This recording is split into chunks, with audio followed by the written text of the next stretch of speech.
जन्म के समय हनुमान का वास्तविक नाम सुंदर था।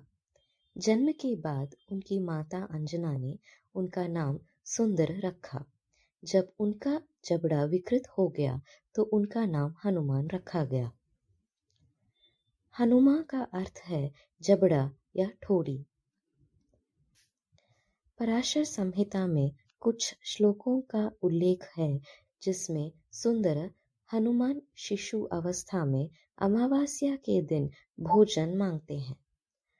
उनकी माँ अंजना उन्हें कोई भी फल खाने के लिए कहती हैं। वे उगते हुए सूर्य को देखते हैं, उसे फल समझकर उसके करीब चले जाते हैं। इंद्र उनके गाल पर वज्रयुद्ध से प्रहार करते हैं और वह सूज जाता है। हनुमान द्वारा सूर्य को निगलने का प्रयास करने की यह कहानी वास्तव में वृषाकपि ओरायन का मृगशिरा नक्षत्र की शीतकालीन संक्रांति से वसंत विषुव तक की यात्रा है, जो ऐसा प्रतीत होता है मानो ओरायन सूर्य का अनुसरण कर रहा है। ओरायन एक मानव आकृति शिकारी जैसा प्रतीत होता है, इसलिए इसकी कल्पना एक फल का पीछा करते हुए आदमी के रूप में की जा सकती है। ओरायन के सबसे चमकीले तारों में से एक बीटलयूज अल्फा ओरियोनिस एक लाल महादानव तारा है और इतना बड़ा है कि सूर्य उसके सामने एक छोटे से बिंदु जैसा दिखाई देता है।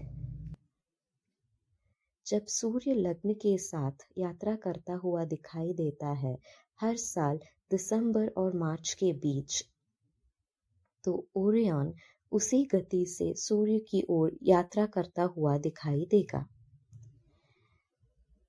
जब यह बड़ा बीटलग्यूज ओरियन के अन्य नक्षत्रों के साथ एक छोटे से सूर्य की ओर यात्रा करता हुआ दिखाई देता है, तो जाहिर है कि सूर्य एक छोटे लाल फल की तरह दिखाई देता है।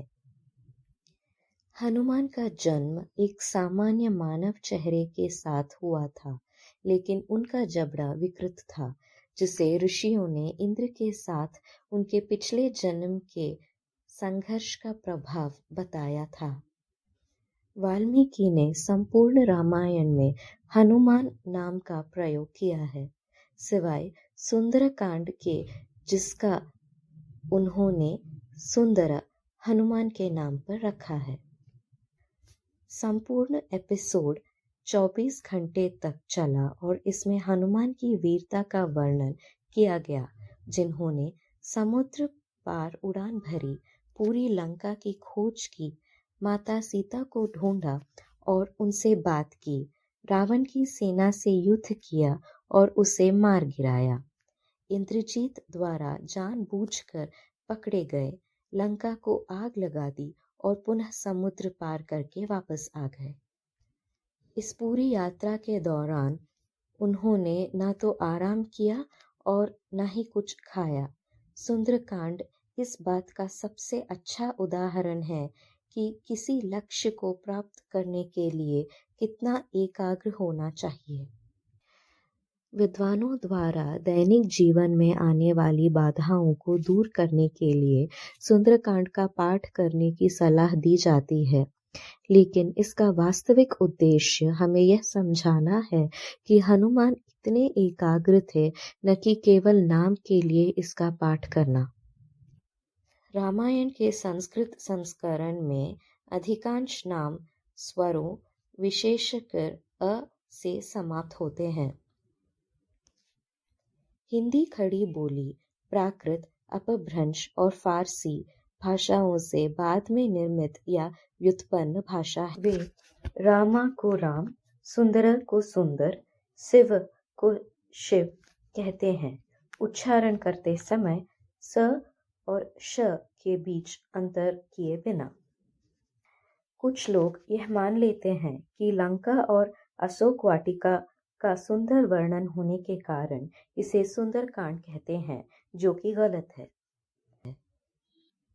इसके अलावा कुछ भारतीय राज्यों में हनुमान जयंती जन्मोत्सव गलती से अप्रैल में चैत्र पूर्णिमा के दिन मनाई जाती।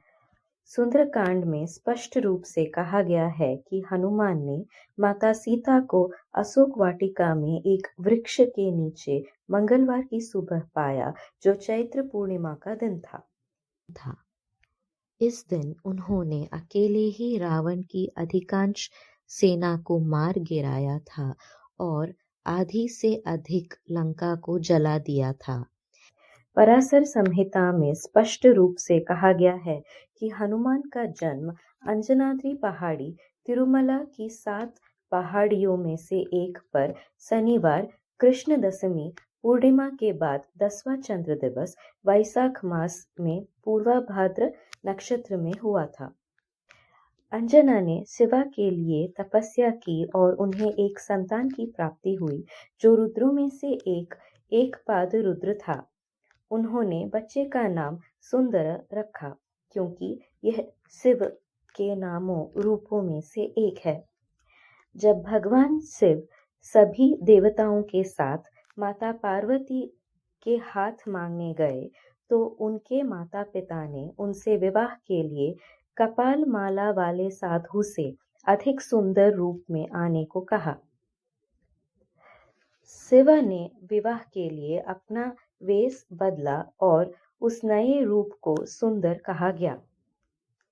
मीनाक्षी कल्याणम प्रकरण में शिव सुंदरेश्वर या सुंदर पांड्यन के नाम से उससे विवाह करने के लिए प्रकट हुए थे और उन दोनों ने कई वर्षों तक मदुरै पर शासन किया था।